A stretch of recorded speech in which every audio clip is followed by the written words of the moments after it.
അനുഗ്രഹിക്കപ്പെട്ട നിമിഷത്തിനായി കർത്താവിന് നമുക്ക് നന്ദി പറയാം. നമ്മുടെ ദൈവം വലിയ ദൈവമാണ് എന്ന് വിശ്വസിക്കുന്നവരെ കരം വീശി ദൈവത്തെ അനുസരിച്ച് തൻ്റെ ഏകജാതനായ പുത്രനിൽ വിശ്വസിക്കുന്ന ഏവനും നശിച്ചു പോകാതെ നിത്യജീവൻ പ്രാപിക്കേണ്ടതിന് അവനെ നൽകുവാൻ തക്കവണ്ണം ദൈവം ലോകത്തെ സ്നേഹിച്ചു. God so loved the world, he gave his only begotten son. Whoever believes in him should not perish but have everlasting life. ഇതേക്കുറിച്ച് 2-3 ഭാഗങ്ങൾ ഞാൻ ധ്യാനിക്കാൻ കർത്താവിൽ ആശ്രയിക്കുകയാണ്. എല്ലാവരും പ്രാർത്ഥനയോട് ഈ വചനം പറഞ്ഞുകൊണ്ടിരിക്കുമ്പോൾ തന്നെ പരിശുദ്ധാത്മാവിന്റെ സാന്നിധ്യം നിങ്ങളുടെ മേലെ ഇറങ്ങി വരും. വചനം പറഞ്ഞുകൊണ്ടിരിക്കുമ്പോൾ തന്നെ മുഖങ്ങൾ പൊട്ടും. കാരണം വചനത്തിന് അത്ര ശക്തിയാണ്. ഹല്ലേലൂയ. വചനം പറഞ്ഞുകൊണ്ടിരിക്കുമ്പോൾ തന്നെ നിങ്ങളുടെ ശരീരം സൗഖ്യമാകും. ഞാനൊരിക്കൽ എറണാകുളത്ത് ഒരു ചർച്ചിൽ ശുശ്രൂഷിക്കുമ്പോൾ ശുശ്രൂഷ കഴിഞ്ഞൊരു ആൻറ്റി വന്ന് പറഞ്ഞ് ഞാൻ സൗഖ്യമായി. ഞാൻ എന്താണ് എൻ്റെ പ്രഷർ നോർമലായി. ഞാൻ ഇങ്ങനെ അറിയാൻ കഴിയും. എൻ്റെ തല വളരെ വേദന പെയിനായിട്ട് ഞാൻ ശരീരം മുറുകിയിരിക്കുകയായിരുന്നു. പാർഷണിക്ക് വേണ്ടി പ്രാർത്ഥിച്ചില്ല, പക്ഷെ ഞാൻ വചനം ശ്രദ്ധിച്ചപ്പോൾ എൻ്റെ ശരീരം സൗഖ്യമാണ്. അതുകൊണ്ട് ഈ വചനത്തിന് പവറുണ്ട്. It is sharper than double edged sword. അതായത് ഇരുവായുത്തിലുള്ള വാളിനേക്കാൾ മൂർച്ചയുള്ളതാണ് ദൈവത്തിന്റെ വചനം. അത് ക്രിയ ചെയ്യാതെ മടങ്ങി വരികയില്ല. വിശ്വസിച്ചാൽ യേശുവിന്റെ ദൈവത്തിന്റെ വചനം പറയുന്നു, നിങ്ങൾ ദൈവത്തിന്റെ മഹത്വം കാണും. കരമുയർത്തി കർത്താവിന് നന്ദി പറഞ്ഞിട്ട് ഇവിടെ എഴുതിയിരിക്കുന്നത് ദൈവത്തിന്റെ സ്നേഹം അഗാപ്പെ സ്നേഹമാണ്, അൺകണ്ടീഷണൽ ലവ് ആണ്. ദൈവം നമ്മെ സ്നേഹിച്ചതിന്റെ ദൈവത്തിന്റെ സ്നേഹത്തിന്റെ ഏറ്റവും ഉദാത്തമായ കാര്യമാണ് ദൈവം സർവ്വചരാചരങ്ങളെയും സൃഷ്ടിച്ച ശേഷമാണ് ദൈവം മനുഷ്യനെ സൃഷ്ടിക്കുന്നത്. ദൈവത്തെ സ്തുതിച്ചാണ്. കാരണം അവന് വേണ്ടതെല്ലാം ദൈവം ഒരുക്കി വെച്ചിട്ടാണ്, അത് അനുഭവിപ്പാൻ വേണ്ടിയാണ് മനുഷ്യനെ ദൈവം സൃഷ്ടിക്കുന്നത്.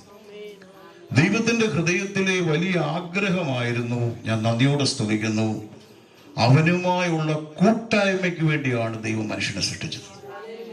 എന്നാൽ നിർഭാഗ്യവശാൽ അവൻ പാപം ചെയ്തപ്പോൾ ദൈവത്തിന്റെ വാക്ക് കേൾക്കേണ്ടതിന് പകരം അവൻ പിശാചിന്റെ ആമേൻ അല്ലെ ദൈവം സൃഷ്ടിച്ച ആ സൃഷ്ടി പാമ്പിന്റെ ആ വാക്ക് അവൻ കേട്ടപ്പോൾ അവൻ പാപം ചെയ്തു. പാപം ചെയ്തപ്പോൾ ദൈവസന്നിധി അകന്നുപോയി. എന്നെ കേൾക്കുന്ന ജീവിതമേ, പാപം നമ്മളെ എപ്പോഴും ശ്രദ്ധിച്ചോണം. Sin leads to eternal death. പാപം നിത്യമരണത്തിലേക്ക് നമ്മളെ കൊണ്ടുപോകും. ദൈവത്തിന്റെ പ്രതീക്ഷ മുഴുവൻ തകർന്നുപോയി. കാരണം അതുവരെ ദൈവത്തിന്റെ തേജസ്സിൽ കവർ ചെയ്ത് പൊതിഞ്ഞു വെച്ച ജനം, തേജസ്സിൽ നിറഞ്ഞിരുന്ന ജനം, അവര് പാപം ചെയ്തപ്പോൾ അവർക്ക് മനസ്സിലായി they were naked. അവർക്ക് പെട്ടെന്ന് അവര് നഗ്നരാണെന്ന് തോന്നി. പാപം ചെയ്തപ്പോൾ ദൈവത്തിന്റെ സന്നിധിയിൽ നിന്ന് ഓടി അകലുകയാണ്. ഇന്ന് രാത്രിയിൽ തേജോമനായ ദൈവം നമ്മെ സൃഷ്ടിച്ചത്, ഞാൻ നന്ദിയോടെ സ്തുതിക്കുന്നു, അവനെ ആരാധിക്കാനും സ്തുതിക്കാനുമാണ്. ദൈവം തോട്ടത്തിലെ എല്ലാ അനുഗ്രഹങ്ങളും നിറവിന് കൊടുത്തിട്ട് ഇതെല്ലാം ധാരാളമായി അനുഭവിക്കാൻ കൊടുത്തവൻ ദൈവത്തിന്റെ വാക്ക് കേൾക്കേണ്ടതിന് പകരം പിശാചിന്റെ വാക്ക് കേട്ടു. പാപം വന്നു, ഭയം അവരിലേക്ക് വന്നു, അവർ ഓടി ഒളിച്ചു. അത്തിയില കൊണ്ട് അവർ നഗ്നത മറയ്ക്കാൻ ശ്രമിച്ചു. പക്ഷെ വെയിൽ വന്നപ്പോൾ അത് മാറിപ്പോയി. അപ്പോഴും ഈ വലിയവനായ ദൈവത്തിന്റെ സ്നേഹം മാറുന്നില്ല. ദൈവം ഒരു തോലുകൊണ്ട് അവരുടെ നഗ്നത മറച്ചു. ആ തോല് രക്തമയമുള്ളതാണ്. അത് യേശുവിന്റെ രക്തത്തെ പ്രതിനിധാനം ചെയ്യുന്നതാണ്. ദൈവത്തെ സ്തുതിച്ചാണ്. നിങ്ങളെല്ലാം ശ്രദ്ധയോടെ ഇരിക്കുന്ന ഓർത്ത് ദൈവത്തെ സ്തുതിക്കുന്നു. അപ്പോ ആ രക്തമാണ് പാപമോചനം. അപ്പൊ ഈ മനുഷ്യൻ നഷ്ടപ്പെട്ടപ്പോൾ ദൈവം അവനെ തള്ളി തോട്ടത്തിന് വെളിയിലാക്കി. ദൈവം പറഞ്ഞു, ഇനി ഞാൻ കെരൂബിനെ നിർത്തിയിരിക്കുകയാണ്, ജീവന്റെ വൃക്ഷഫലം നിനക്ക് ഇനിയും കഴിക്കണമെങ്കിൽ. കാരണം 2 വൃക്ഷഫലം ഇവിടെ ദൈവം വെച്ചു. നന്മതിന്മയുടെ വൃക്ഷഫലം വെച്ചു, ജീവന്റെ വൃക്ഷഫലം. പക്ഷെ അവന്റെ തെരഞ്ഞെടുപ്പ് തെറ്റായ വഴിയായിരുന്നു. ദൈവം പറഞ്ഞു, ഇനിയും നീയെ ഇത് കയറി ഇനിയും ഭക്ഷിക്കുകയല്ല, ഇനി എന്റെ പുത്രനിലൂടെ ഞാനൊരു പാപപരിഹാരം വരുത്തുക. ദൈവത്തെ സ്തുതിച്ചാണ്. അത് ലോക സ്ഥാപനത്തിന് മുമ്പേ ദൈവത്തിന്റെ പദ്ധതിയുടെ ഭാഗമായിരുന്നു. ഇന്ന് ഈ ദൈവത്തിന്റെ വചനം പറഞ്ഞുകൊണ്ടിരിക്കുമ്പോഴേ പരിശുദ്ധാത്മാവിനോട് പറയുക, ഏതെങ്കിലും പ്രശ്നത്തിന് പരിഹാരമില്ല, മറുപടിയില്ല നിങ്ങൾ ചിന്തിക്കുന്നുണ്ടെങ്കിൽ ദൈവം അതിന്റെ പരിഹാരം ഒരുക്കിയിട്ടുണ്ട്. വിശ്വസിക്കുന്നവർ കരങ്ങളടിച്ച് കർത്താവിന് നന്ദി പറഞ്ഞു. അപ്പൊ എന്തെങ്കിലും ഒരു പ്രശ്നം വരുമ്പോൾ നമ്മളെ പോലെ അയ്യോ തകർന്നു പോയല്ലോ, ഇനി എങ്ങനെ ഒരു വഴി ഞാൻ കാണുന്നില്ലല്ലോ എന്ന് പറയുന്ന ദൈവമല്ല. വചനം പറഞ്ഞേക്കുന്ന with temptation he will make the way. ആ പരീക്ഷണത്തിന്റെ പരിശോധനയ്ക്കകത്ത് ദൈവത്തിന്റെ പദ്ധതി ഉണ്ട്. ഞാൻ ദൈവത്തെ സ്തുതിക്കുന്നു. കരങ്ങൾ ഉയർത്തി ദൈവത്തെ നന്ദി പറഞ്ഞോട്ടെ. അവിടെ എല്ലാം പരാജയപ്പെട്ടപ്പോൾ ഈ സാത്താൻ ചിന്തിച്ചു, ദൈവത്തിന്റെ പദ്ധതി അവിടെ തകർന്നു പോയി, പൊളിഞ്ഞു പോയി. ഇനി ഈ മനുഷ്യന് ഒരിക്കലും എഴുന്നേറ്റമില്ല, ഇവന് ഒരിക്കലും റിഡംഷൻ ഇല്ല. പക്ഷെ ദൈവം അവനെ പുറത്തേക്ക് കളയുമ്പോഴും തന്റെ പുത്രനിലൂടെ ദൈവം ഒരു പദ്ധതി മെനയുകയാണ്. ഓ, ഞാൻ നന്ദിയോടെ സ്തുതിക്കുന്നു. വചനത്തിന്റെ വാതിലുകളെ തുറന്നിരുന്ന പരിശുദ്ധാത്മാവിനെ ഞാൻ നന്ദി പറയുന്നു. ഹല്ലേലൂയ. ദൈവം തന്റെ സ്വരൂപത്തിലും സാദൃശ്യത്തിലുമാണ് മനുഷ്യനെ സൃഷ്ടിച്ചത്. ഉൽപ്പത്തി പുസ്തകം 1:27 പറഞ്ഞ he made him his own image and likeness. ദൈവത്തിന്റെ സ്വരൂപത്തിലും സാദൃശ്യത്തിലും ദൈവം സൃഷ്ടിച്ചത്. മനുഷ്യൻ കുരങ്ങിൽ നിന്നോ മറ്റ് സംഭവങ്ങളിൽ നിന്നും വന്നവരല്ല. ദൈവത്തിന്റെ സ്വരൂപത്തിലും സാദൃശ്യത്തിലും. 139 സങ്കീർത്തനം അതിലെ 14 എഴുതിയിരിക്കുന്നു, He has been made us fearfully and wonderfully. ഭയങ്കരവും അതിശയകരമായാണ് ദൈവം നമ്മെ സൃഷ്ടിച്ചിരിക്കുന്നത്. കരങ്ങൾ ഉയർത്തി ദൈവത്തെ നന്ദി പറഞ്ഞാട്ടെ. അപ്പൊ ഭയങ്കരവും അതിശയവുമായി സ്വരൂപത്തിലും സാദൃശ്യത്തിലും സൃഷ്ടിച്ച മനുഷ്യൻ പാപം ചെയ്ത് ദൈവ തേജസ്സിൽ നിന്ന് സാന്നിധ്യം മാറി ഒളിക്കുമ്പോൾ ദൈവം അതിന് കണ്ട ഒരു പരിഹാര മാർഗമാണ് യേശു ക്രിസ്തു. ഹല്ലേലൂയ. അതുകൊണ്ടാണ് യോഹന്നാൻ സ്നാപകൻ പറയുന്നത്, ലോകത്തിന്റെ പാപത്തെ വഹിക്കുന്ന ദൈവത്തിന്റെ കുഞ്ഞാട്. ദൈവത്തെ സ്തുതിച്ചാട്ട്. ഇന്ന് രാത്രി ഞാൻ പറയാം, ദൈവത്തിന്റെ സ്നേഹത്തെ കുറിച്ച് ഞാൻ പറഞ്ഞാൽ, He so loved the world. നിങ്ങൾ ശ്രദ്ധിക്കണം, ദൈവത്തിന്റെ അകമഴിഞ്ഞ സ്നേഹമാണ് തന്റെ പുത്രനെ നൽകുവാൻ തക്കവണ്ണം. ഞാൻ നന്ദിയോടെ സ്തുതിക്കുന്നു. ഞാൻ ഇപ്പോഴും ഓർക്കുന്നു, ഞങ്ങളുടെ ഒരു അമ്മാമ ഉണ്ടായിരുന്ന ഒരു ആന്റി, അമേരിക്കയിലായിരുന്നു. അമ്മാമ മരിച്ചുപോയി. അമ്മാമ പറയുന്ന, അമ്മാമ ഒരു വെള്ളപ്പൊക്കത്തിൽ ഒരു കാറ്റിൽ ചെന്ന സമയത്ത് മരിക്കേണ്ട സ്ഥാനത്ത് ഒരാൾ ഒരു പുതപ്പോ എന്തോ ഇട്ടുകൊടുത്ത് ഈ അമ്മാമയെ രക്ഷപ്പെടുത്തി. എപ്പോഴും മരിക്കുന്നിടം വരെ പറയണം, ഇന്നടത്തെ അമ്മച്ചിയാണ് എന്നെ രക്ഷപ്പെടുത്തിയെന്ന് പറയും. പക്ഷെ നമ്മളെ പുതപ്പിട്ടല്ല ആ രക്ഷപ്പെടുത്തിയപ്പോൾ ആ അമ്മച്ചി മരിച്ചില്ല. പക്ഷെ തന്റെ ചങ്കിലെ ചോര തന്ന് ജീവനെ തന്നാണ് നിങ്ങളെ എന്നെ വീണ്ടെടുത്തത്. ഞാൻ നന്ദിയോടെ സ്തുതിക്കുന്നു. കരങ്ങളടിച്ച് കർത്താവിനെ സ്തുതിച്ചാട്ട്. ഓ, അവന് മഹത്വം കൊടുത്താട്ടെ. എല്ലാ നാമത്തിനും മീതെയുള്ള നാമം ഉയർത്തിക്കാട്ട്. His name above all name. ആമേൻ. അവിടെ എഴുതിയിരിക്കുന്നത് റോമർ 3:25 അവന്റെ പുത്രന്റെ രക്തമാണ് നമുക്ക് പ്രായശ്ചിത്തം വരുന്നത്. ദൈവത്തെ സ്തുതിച്ച് സകല മാനവജാതിയുടെയും പാപ പരിഹാരത്തിന് വേണ്ടി. ഹല്ലേലൂയ. ദൈവത്തെ സ്തുതിച്ചാട്ടെ. അതിനൊരു പാപ ബലിയുമില്ല. അതിന് വേദപുസ്തകം പറയുന്നു വേറൊരു പ്രതിക്രിയമില്ല. അവന്റെ പുത്രന്റെ രക്തം സകല പാപവും പോക്കി ശുദ്ധീകരിക്കുന്നു. 1 യോഹന്നാൻ 1:7 അതിന് മാത്രമേ നമ്മളെ വീണ്ടെടുക്കാൻ കഴിയത്തുള്ളൂ. പത്രോസ് 1:18 പറയുന്നു, ഭർത്തവും പിതൃപാരമ്പര്യമുള്ള നടപ്പിൽ നിന്ന് നമ്മെ വീണ്ടെടുത്തിരിക്കുന്നത് വെള്ളി പൊന്നെ മുതലേ അഴിഞ്ഞു പോകുന്ന വസ്തുക്കൾ കൊണ്ടല്ല, ക്രിസ്തു എന്ന നിർദോഷവും നിഷ്കളങ്കവുമായ കുഞ്ഞാടിന്റെ വിലയേറിയ രക്തം കൊണ്ടാണ്.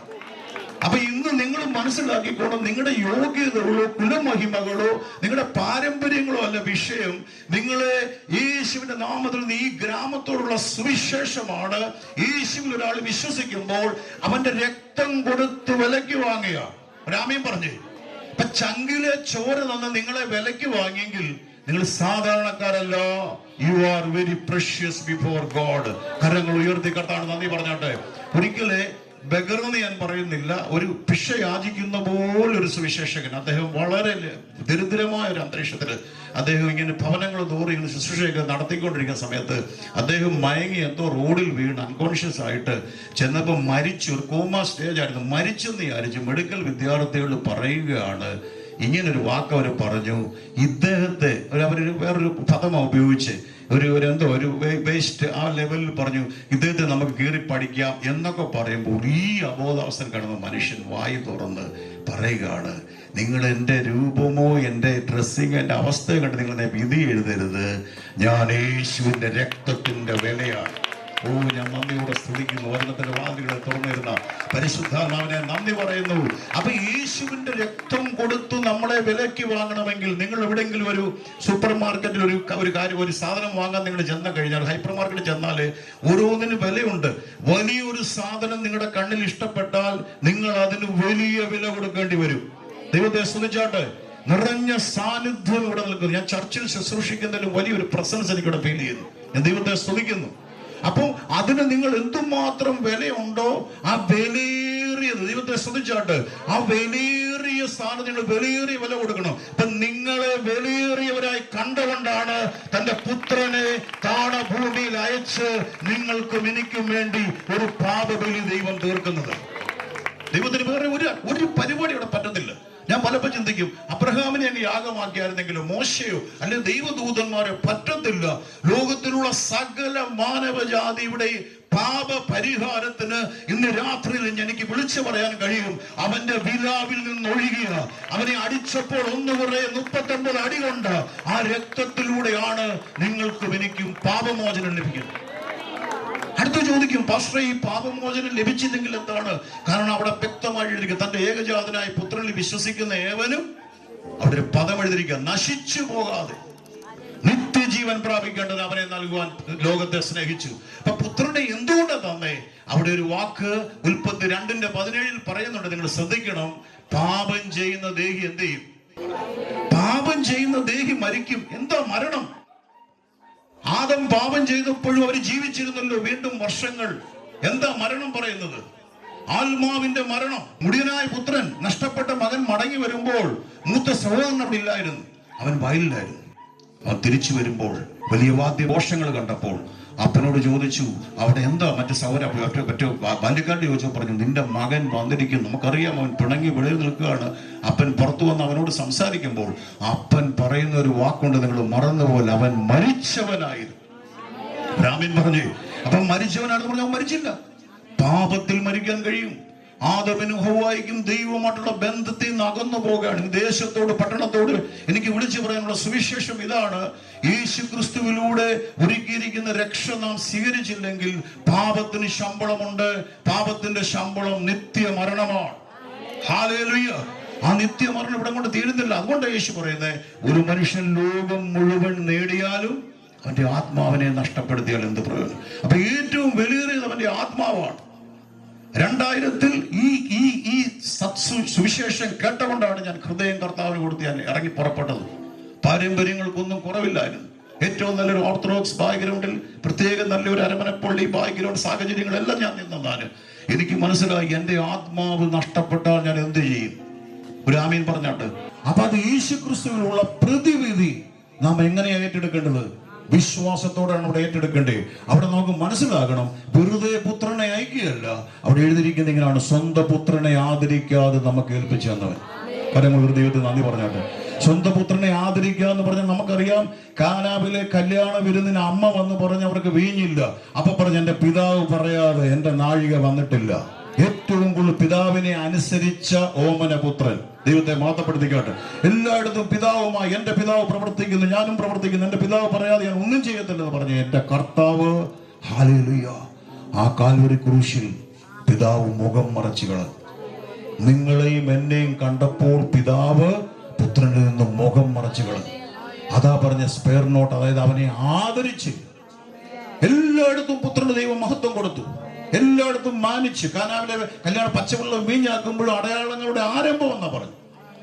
ദൈവം അവിടെയെല്ലാം മാനിക്കുമ്പോൾ യേശുവിനെ ആ ക്രൂശിൽ നിന്ദിതനായി പിതാവ് ഏൽപ്പിച്ചത് നിങ്ങളെയും എന്നെ വീണ്ടെടുക്കാന്. പ്രിയ സഹോദരങ്ങളെ, ദൈവസ്നേഹത്തിൽ ഞാൻ വിളിച്ചു പറയാം, അനവധി പേര് ഭൂമിയിൽ നിന്ന് പെട്ടെന്ന് മാറ്റപ്പെടുമ്പോൾ, ഇന്നലെ ഞാൻ ഒരു ദേവദാസൻ പറഞ്ഞ സന്ദേശം ഇങ്ങനെ, ഏതാണ്ട് കോവിഡ് കഴിഞ്ഞ് 2 കോടിയോളം ജനങ്ങൾ ഈ ഭൂമിയിൽ നിന്ന് മാറ്റപ്പെട്ടു. 2 കോടിയോളം ജനങ്ങൾ. ഇന്ന് നിങ്ങൾ ഇതിന്റെ ഈ ശബ്ദ പരിധിക്കുള്ളിൽ നിങ്ങൾ ആയിരിക്കുന്നെങ്കിൽ നിങ്ങൾക്ക് ദൈവം തന്ന 2ാം ജന്മം. ഞാൻ ദൈവത്തെ സ്തുതിക്കുന്നു. ധാരാളം കോവിഡ് ആ ഘട്ടങ്ങളിൽ പോലും നമ്മുടെ സഭയിൽ തന്നെ 3 പേര് മരണത്തിന്റെ അറ്റത്ത് പോയവരുണ്ട്. പ്രാർത്ഥനയിലൂടെ നമ്മൾ അവരെ മടക്കിയെടുത്തു. അങ്ങനെയാണെങ്കിൽ ഇന്ന് പെടുമരണങ്ങൾ, നമ്മൾ കഴിക്കുന്ന ആഹാര രീതികൾ, അന്തരീക്ഷങ്ങൾ, കാലാവസ്ഥ വ്യതിയാനങ്ങളിൽ മരണങ്ങൾ പെട്ടെന്ന് സംഭവിക്കുമ്പോൾ നമ്മുടെ കർത്താവ് നമുക്ക് ഒരുക്കിയിരിക്കുന്ന ഏറ്റവും ശ്രേഷ്ഠമായ ഒരു സ്ഥലമാണ്. ഞാൻ നിങ്ങൾക്ക് സ്ഥലം ഒരുക്കാൻ പോകുന്നു, ഞാൻ ഒരുക്കിയാൽ വീണ്ടും നിങ്ങളെ വന്ന് ചേർത്തുകൊള്ളും. ദൈവത്തെ സ്തുതിച്ചാട്ട്. അപ്പൊ പലരും ചിന്തിക്കുമോ, ഇങ്ങനെയൊക്കെ പാസ്റ്റർ, ഇങ്ങനെയൊക്കെ നമുക്ക് ജീവിച്ച് അത് കഴിഞ്ഞാൽ വല്ലതും നമുക്ക് പറയാനൊക്കുമോ? നമുക്ക് ഇങ്ങനെയൊക്കെ അങ്ങ് ജീവിച്ച് പോയാൽ പോരായോ? അല്ല, നാം കണക്ക് പറയേണ്ടി വരും. ദൈവത്തെ സ്തുതിച്ചാട്ട്. ഈ രക്ഷ, നമ്മൾ വചനം പറയുന്നു, ഈ രക്ഷയെ നാം അഗണ്യമാക്കിയാൽ, ഈ രക്ഷയെ ഗണ്യമാക്കാതെ പോയാൽ, ഹല്ലേലൂയ, നിത്യ ശിക്ഷാവിധിയാണ്. യേശുവിന്റെ വായിൽ നിന്ന് പറഞ്ഞ സുവിശേഷമാണ്. നിങ്ങൾക്കറിയാം, 2 പേരെ 2 സ്ഥലത്ത് അടക്കം ചെയ്തതാണ്. ധനവാനെ ലാസറിനെ. കരങ്ങൾ ഉയർത്തി കടതാണ് നന്ദി പറഞ്ഞു. കരം വീശി ദൈവത്തെ ഒന്ന് സ്തുതിച്ച്. ഈ 2 പേരെ അടക്കിയിട്ട് അവർ പോയി. പക്ഷെ യേശു തുറന്ന് ഒരു പുസ്തകം പോലെ കാണിക്കുകയാണ്, ഒരു പിക്ചർ, ഒരു പോർട്രേറ്റ് പോലെ കാണിക്കുകയാണ്. 2 പേരും 2 സ്ഥലത്ത്. ഒരു ഹല്ലേലൂയ പറഞ്ഞു. ധനവാൻ യാതനാ സ്ഥലം, ലാസർ അബ്രഹാമിന്റെ മടി. അത് പർദീസയുടെ സ്വർഗത്തെ പ്രദാനം ചെയ്യുന്നു. പക്ഷെ അവിടെ നിന്നുകൊണ്ട് നമ്മൾ മരിച്ചു കഴിഞ്ഞാൽ എന്നാ? മരിച്ചു കഴിഞ്ഞാലാണ് ആത്മാവ് സജീവം. അവിടെ വ്യക്തമായി ഈ മനുഷ്യൻ പറയുന്നു, അവിടെ നിന്നുകൊണ്ട് ഈ കണ്ണ് കാണുകയാണ്. ഈ മനുഷ്യന്റെ ഡെഡ് ബോഡി അവിടെ അടക്കിയതാ. പക്ഷെ അയാൾ പറയുന്നത് എനിക്ക് കണ്ണുകൊണ്ട് കാണാം. അടുത്തേക്കുന്ന കരം കൊടുത്തിട്ട് പറഞ്ഞ ആത്മാവിന് കാണാന്ന് പറ. ഹല്ലേലൂയ. അതിനുശേഷം പറഞ്ഞ് എനിക്ക് ദാഹിക്കുന്നു. അപ്പൊ ആത്മാവിന് ഫീലിംഗ് ഉണ്ട്. എനിക്ക് വരളുന്നു, എന്റെ നാവ് വരളുന്നു. ആ ലാസറിനോട് പറ, ആ വിരളിലെങ്ങാണ് ഒരു ശകലം വെള്ളം നനച്ച് എന്റെ നാവിനെ തൊട്ട് പറയുന്ന ഒരു കാര്യമുണ്ട്. ഒരു പിളർപ്പിടുന്നുണ്ട്. ഇവിടുന്ന് ഒരാൾക്ക് അങ്ങോട്ടും അവിടുന്ന് ഒരാൾക്ക് ഇങ്ങോട്ടും വരാൻ പറ്റത്തില്ല. ദൈവത്തെ സ്തുതിച്ച്.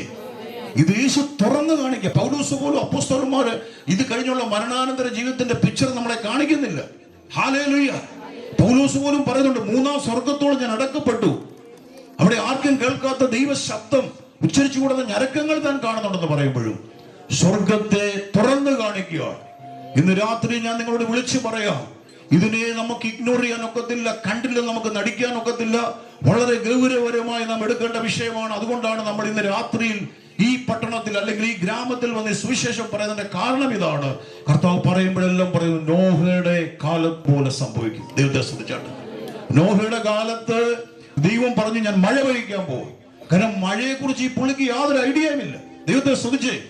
പക്ഷെ താൻ വിശ്വാസത്താൽ പണി ആരംഭിക്കാൻ പോവാ. കാരണം ദൈവം പറഞ്ഞു, ഈ തലമുറയെ മുഴുവൻ ഞാൻ നശിപ്പിക്കാൻ പോവും. ദൈവത്തിന് എന്തും ചെയ്യാൻ കഴിയും. ദൈവത്തെ സ്തുതിച്ചേ. വചനം പറയുന്നു, നമ്മൾ അവന്റെ കയ്യിലെ കളിമണ്ണാണ്. അവൻ കുശവന്.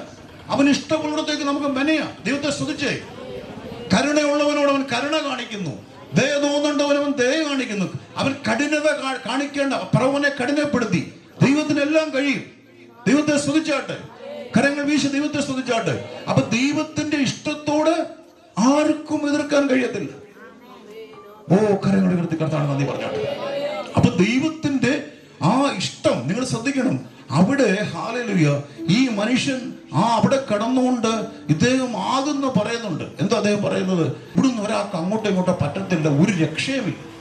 ഇവിടുന്ന് ഒരാൾ ചെന്ന് മരിച്ചവരുടെ ഇടയിൽ നിന്ന് അവിടെ ചെന്ന് പറയണം. അപ്പൊ പറയുന്ന മറുപടിയാണ്, വേണ്ട, അവിടെ മോശയുണ്ട്, പ്രവാചകന്മാരുണ്ട്, അവിടെ സുവിശേഷകരുണ്ട്, ശുശ്രൂഷകരുണ്ട്, പ്രവാചകന്മാരുണ്ട്. വളരെ ഗൗരവപരമായി നാം കാരണം ഈ പാപത്തെ നാം ഹാൻഡിൽ ചെയ്തില്ലെങ്കിൽ ഇത് വലിയ ക്യാൻസറിനേക്കാളും അല്ലെങ്കിൽ എയ്ഡ്സിനേക്കാളും വലിയ മാരകരോഗമാണ്. കാര്യം ഈ പരിഹാരം ദൈവം ക്രൂശിൽ തൻ്റെ മക്കൾക്ക് വേണ്ടി ഒരുക്കി കഴിഞ്ഞു. ഞാൻ എപ്പോഴും പറയും, ഇപ്പൊ കുഞ്ഞുങ്ങളൊക്കെ കരയുമ്പോഴേ, അമ്മ എനിക്ക് വിശക്കുന്നു പറയുമ്പോൾ മമ്മി തിരക്കിലാണ്. മമ്മി പറയും, മക്കളെ ഞാൻ ഇച്ചിരി കഴിഞ്ഞ് ഉണ്ടാക്കത്തില്ല. ഈ കുഞ്ഞ് വീണ്ടും വിശക്കുന്നു കരയുമ്പോൾ മമ്മി ആ ജോലിയെല്ലാം മാറ്റി വെച്ച് ഈ കുഞ്ഞിന് ഭക്ഷണം ഒരുക്കി കൊടുക്കും. ദൈവത്തെ ശ്രദ്ധിച്ച്. പക്ഷെ ഒരുക്കി കഴിഞ്ഞിട്ട് ഈ കുഞ്ഞ് വീണ്ടും അത് കഴിക്കുന്നില്ലെങ്കിൽ ആ മമ്മി അതിനെ ശിക്ഷിക്കും. മക്കളെ നിനക്കത് ഒരുക്കി തന്നു. മാനവജാതി ആദം പാപം ചെയ്തെങ്കിൽ ഞാൻ എങ്ങനെ തെറ്റുകാരനാകുന്ന? ദൈവത്തെ സ്തുതിച്ച്. എനിക്ക് എങ്ങനെ മരണം വരുന്നതെന്ന് നീതിയുള്ള ദൈവത്തോട് ചോദിക്കാതിരിക്കാനാണ് അതിന് പരിഹാരമായി ഓമനകുമാരനായ പുത്രനെ തന്നത്. നന്ദിയോടെ സ്തുതിക്കുന്നു. വേദവസ്തു അതുകൊണ്ടാണ് നമ്മളോട് വിളിച്ചു പറയുന്ന. ഇപ്പൊ നമുക്കറിയാം പല കണ്ടുപിടുത്തങ്ങൾ. പണ്ടൊക്കെ നമ്മൾ ലോകാവസാനം എന്ന് പറയുമ്പോൾ എന്റെ ചെറുപ്പകാലങ്ങളിൽ കളിയാക്കി ചിരിച്ചവരായിരുന്നു. കളിയാക്കി പറഞ്ഞ ക്രിസ്ത്യാനികളുടെ അല്ലെ പ്രത്യേകിച്ച് ചിലരുടെ വിഭാഗങ്ങളുടെ ഒരു ഉപദേശമാണെന്ന് പറഞ്ഞെടുത്ത് ഈ ഗ്രഹത്തെ എന്തുവാ സൂര്യൻ വന്ന് വീഴുന്നു. ദൈവത്തെ സ്തുതിച്ച്. ഇതെല്ലാം നശിച്ചു പോകണ്ട, ഇതിനൊരു എൻഡുണ്ട്.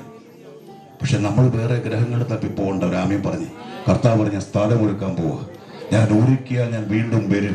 ഇത്രയും ധൈര്യത്തോടെ ഇന്ന് രാത്രി ഞാൻ നിങ്ങളെ വിളിച്ചു പറയാം. ആരെങ്കിലും പറഞ്ഞിട്ടുണ്ടോ ഞാൻ നിങ്ങൾക്കായി going to prepare the place for it, ഞാൻ നിങ്ങൾക്കൊരു സ്ഥലം ഒരുക്കാൻ പോവാണെന്ന് ആരെങ്കിലും പറഞ്ഞിട്ടുണ്ടോ?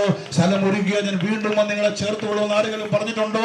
അങ്ങനെയാണെങ്കിൽ അവൻ ഉറപ്പ് നമുക്ക് തന്നിരിക്കുകയാണ്.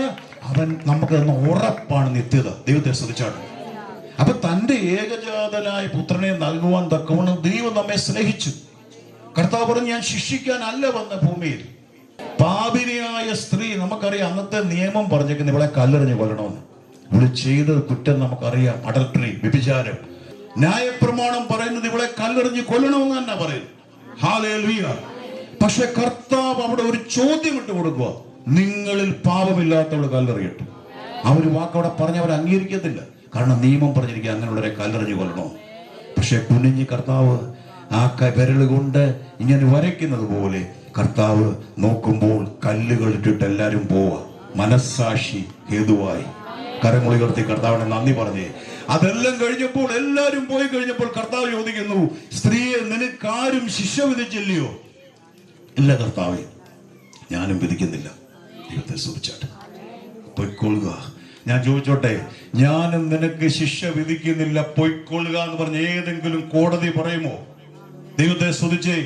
ഒരു ചെറിയ കാര്യങ്ങൾക്ക് പോലും ഒരു നാവ് പിഴ വന്നാൽ, ഒരു ദയാർത്ഥം വന്നാൽ, അതിനൊരു കംപ്ലൈന്റ് ഉണ്ടെങ്കിൽ ഇന്ന് ആക്ഷൻ എടുക്കുന്ന നിയമങ്ങൾ ഉള്ള ലോകത്ത് നമ്മൾ ജീവിക്കുമ്പോൾ ന്യായപ്രമാണം ഇവിടെ കല്ലെറിഞ്ഞു കൊല്ലാൻ പറയുമ്പോൾ ഒരാള് പറയുക, നിന്നെ ഞാൻ വിട്ടയച്ചിരിക്കുന്ന കാരണം എന്താണെന്നറിയോ?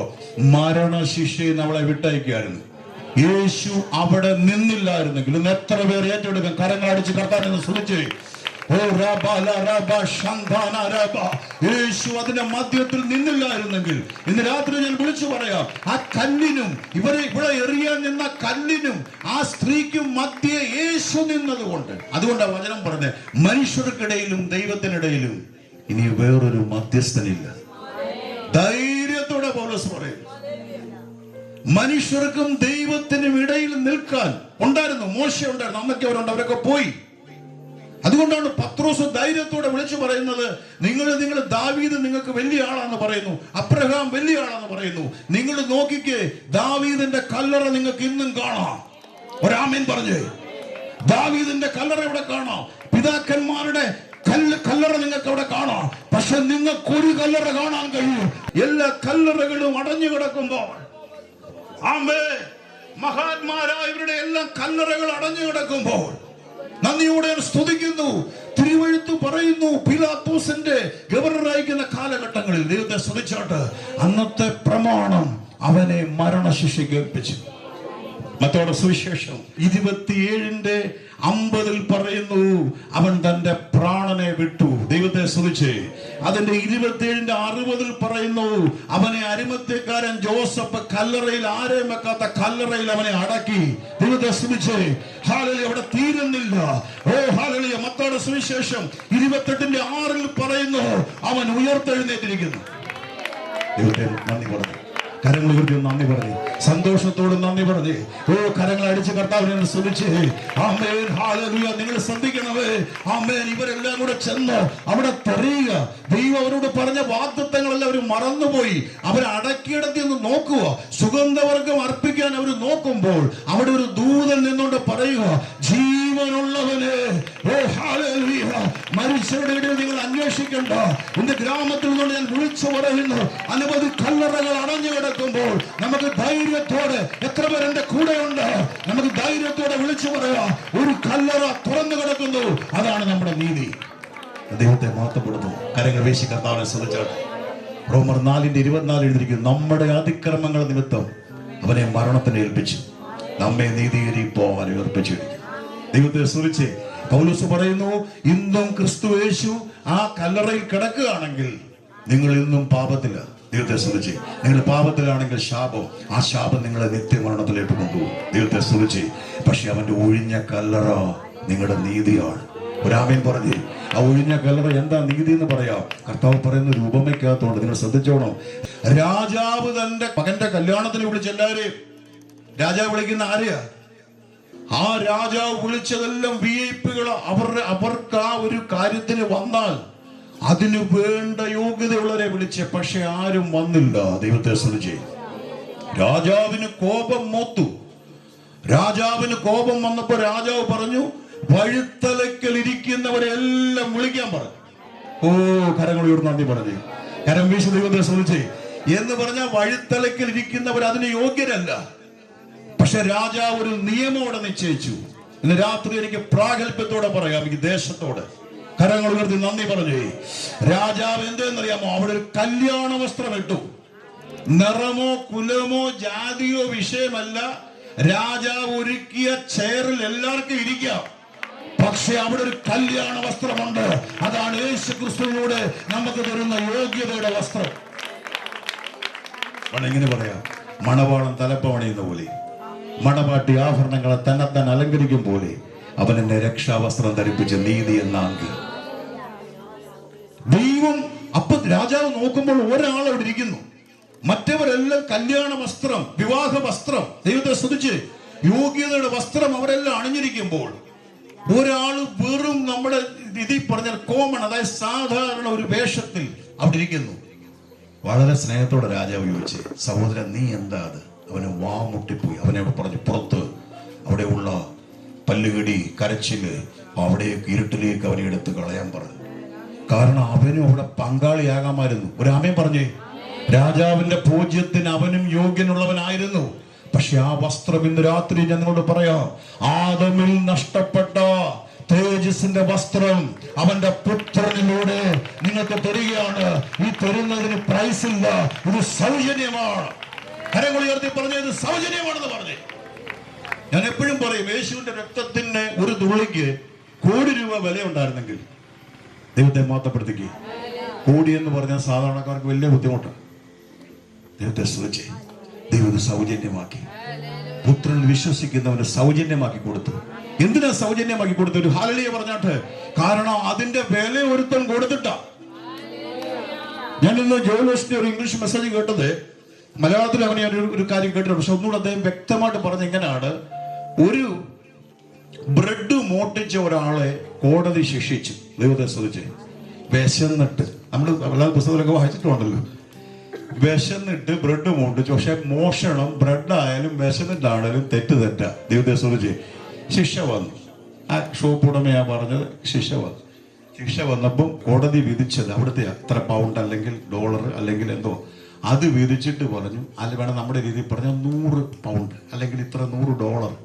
അപ്പൊ ഈ സഹോദരി പറഞ്ഞു, എനിക്ക് യാതൊരു നിവൃത്തിയില്ല, വിശന്നാണ് ഞാൻ അത് മോട്ടിച്ച്. എന്നാൽ ജഡ്ജി പറഞ്ഞു, നീ വിശന്നാ മോട്ടിച്ചത് ശരിയാ, പക്ഷെ നിയമത്തിന്റെ മുമ്പിൽ നീ തെറ്റുകാരിയാ, നിനക്ക് ആ 100 വിധിക്കുക, അല്ലെങ്കിൽ നീ ഇത്ര മാസം ഇതിനകത്ത് കിടക്കണം. ദൈവത്തെ സ്തുതിച്ചേ. പക്ഷെ ഇവിടെ ദുഃഖിതയായിട്ട് വരുമ്പോൾ ഈ ജഡ്ജി വേറൊരാളുടെ കയ്യിൽ ഒരു $200 കൊടുത്തിട്ട് പറഞ്ഞു, അവളോട് പറ അടച്ചിട്ട് പൊക്കോളാൻ. കരങ്ങളടിച്ച് ദൈവത്തെ സ്തുതിച്ച് മനസ്സിലാകുന്നവര് ആമേൻ. നിന്നെ ശിക്ഷ വിധിച്ചിട്ട് നിന്നെ എന്നേക്കുമായിട്ട് നിത്യ നരകത്തിൽ ഇടാനല്ല ദൈവത്തിന്റെ പദ്ധതി. അത് പുത്രനിലൂടെ അത് പേ ചെയ്തിട്ട് അതിനുള്ള വിടുതൽ സ്വർഗം തരികയാണ്. അതാണ് കർത്താവിന്റെ സ്നേഹം.